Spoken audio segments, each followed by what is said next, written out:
I remember long ago another starry night like this.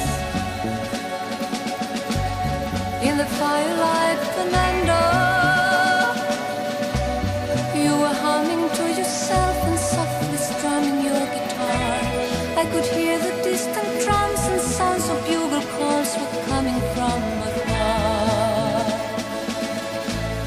They were close now, Fernando.